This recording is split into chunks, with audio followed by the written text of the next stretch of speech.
روزانہ 3 دن استغفار کرنے کی طاقت خود دیکھ لو، چوتھے دن معجزہ اپنی آنکھوں سے دیکھو گے۔ بسم اللہ الرحمن الرحیم۔ السلام علیکم۔ شروع کرتا ہوں اللہ کے نام سے جو نہایت ہی مہربان اور بڑا رحم کرنے والا ہے، اور جس نے ہم پر احسان کیا کہ نبی کریم صلی اللہ علیہ وآلہ وسلم کی امت میں پیدا فرمایا۔ دوستو، آج جو آپ کو وظیفہ بتانے لگا ہوں، اس کی کرامات سن کر آپ دنگ رہ جائیں۔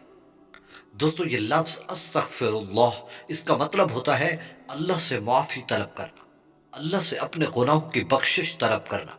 یہ صرف ایک معمولی لفظ نہیں، اس لفظ کو پڑھنے سے اللہ پاک انسان کے 100 سال کے بھی گناہوں معاف فرما دیں گے۔ یہ اتنی بڑی فضیلت ہے اس لفظ کی۔ ایک بزرگ کہیں جا رہے تھے، اس نے راستے میں دیکھا تو نوجوان اس بات پر بحث کر رہے تھے کہ جو شخص کبھی گناہ نہیں کرتا، اللہ کی خاص اس پر نظر اور کرم ہوتا ہے۔ تو اس شخص نے کہا، ایسا نہیں ہے، بلکہ جو گناہ کرتا ہے پھر توبہ کرتا ہے، اللہ اس پر زیادہ اپنا کرم فرماتا ہے، اس بندے سے زیادہ خوش ہوتا ہے۔ میں ایک عالم تو نہیں ہوں، لیکن میں کپڑے بننے کا کام کرتا ہوں۔ جب کوئی دھاگا مجھ سے ٹوٹ جاتا ہے تو میں اس پر خاص توجہ دے کر اس کی گرہ کو لگاتا ہوں تاکہ درست طور پر گرہ لگ جائے۔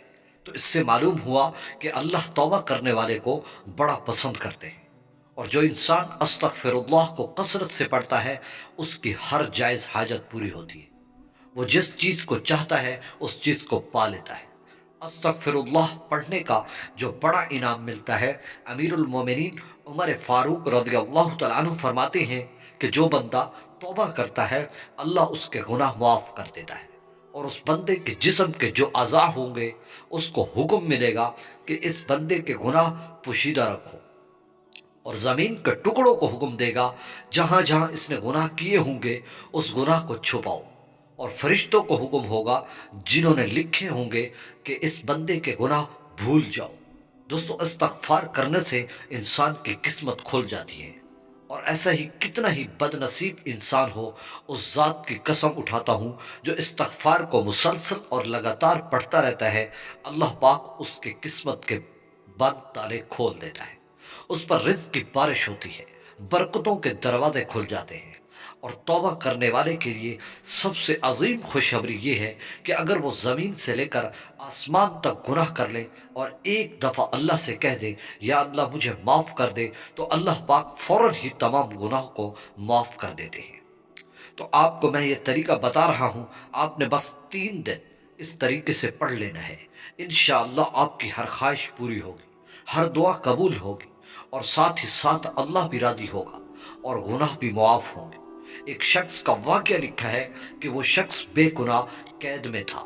رات کو وہ سویا تو اس کو اللہ کے رسول صلی اللہ علیہ وآلہ وسلم کی زیارت ہوئی، تو اللہ کے نبی نے استغفر اللہ کے 70 کلمات مجھے پڑھنے کو کہے، پڑھو۔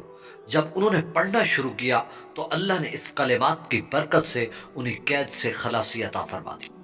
ایک شخص ہر وقت چلتے پھرتے استغفار کرتا رہتا تھا۔ کسی نے پوچھا کہ تمہیں اس استغفار کرنے سے کیا ملا ہے؟ اس نے کہا، مجھے ہر وہ چیز ملی ہے جو میں سوچتا ہوں، جو میرے ذہن میں آتی ہے، اللہ میری ارادے کو دیکھ کر پوری کر دیتے ہیں۔ یہ امام احمد بن حنبل کے دور کا واقعہ ہے، اور یہ سچا واقعہ ہے۔ چنانچہ استغفار کرنے سے انسان کے حالات بہتر ہو جاتے ہیں، اور وہ اللہ کا محبوب بندہ بن جاتا ہے۔ میں اس سے بڑی اور بات کیا کروں کہ اس کے بارے میں تو قرآن خود کہہ رہا ہے، جو اپنی زندگی میں استغفار کو لازم کر دیتا ہے، اللہ پاک اس کی زندگی کو خوشگوار بنا دیتے ہیں، اور اللہ پاک آسمان سے اس کے لیے بارشیں برساتا ہے، اور اس کے جسم میں قوت دیتا ہے، اور اس کی دولت میں بے پناہ اضافہ کرتا ہے، اور جس کے ہاں اولاد نہ ہوتی ہو، اللہ پاک اسے اولاد کی نعمت سے نواز دیتا ہے، اور اللہ پاک ان کے لیے باغات عطا کرتا ہے، اور ان کی سیرابی کے لیے نہریں جاری فرماتا ہے، اور ان کے گھر برکتوں کے دروازے کھول دیتا ہے۔